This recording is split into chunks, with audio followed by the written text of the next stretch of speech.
Aujourd'hui, je teste l'application Forest. J'ai testé la version 4.10.7. Cotée à 4,5 sur 5, cette application permet tout simplement de rester concentré. Comment fonctionne-t-elle?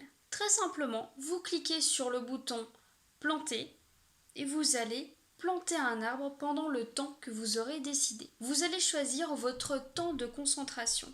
Par exemple, 15 minutes pour réaliser une tâche. Et vous allez rester pendant ces 15 minutes concentré grâce à l'application. Qu'est-ce qu'elle va faire? Eh bien, elle va vous montrer qu'elle plante un arbre. Donc vous allez cliquer sur le bouton planter et pendant 15 minutes, vous allez avoir un arbre qui va pousser. Pendant le temps que vous avez choisi, vous allez avoir quelques conseils, comme poser votre téléphone, rester concentré, ces petites distractions qui vous empêchent de rester focalisé sur ce que vous avez à faire. L'idée c'est quoi? C'est tout simplement de ne faire qu'une seule chose à la fois. Et ça fait partie de nos plus grandes difficultés, de rester concentré.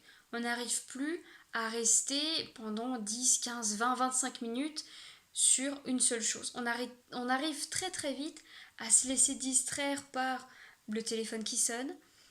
Si on est sur internet en train de vérifier quelque chose, on va très vite pour ouvrir un autre site. Ah bah oui tiens, j'avais tel email. Ah bah tiens, en même temps je vais aller vérifier mes comptes.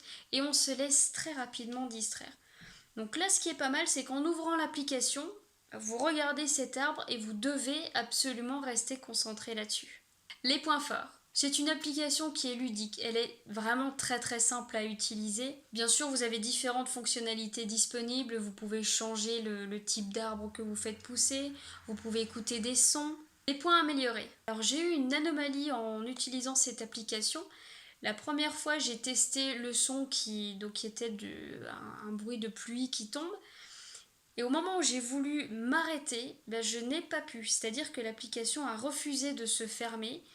Et quand elle a bien voulu enfin se fermer, j'avais toujours le son qui était en roulement permanent. Donc j'ai dû la désinstaller pour qu'elle ne me perturbe plus et qu'elle s'arrête. Ce que j'ai moins apprécié, c'est que si j'abandonne, c'est-à-dire que si je n'arrive pas à rester concentré 25 minutes par exemple, je veux arrêter, j'abandonne, et bien là, si je veux supprimer cet enregistrement, soit c'est payant, soit je dois regarder une vidéo. Et c'est typiquement moi le genre de truc que j'aime pas du tout. Est-elle approuvée? Elle est intéressante pour des personnes qui passent rapidement du coq à l'âne ou qui font plein de choses en même temps.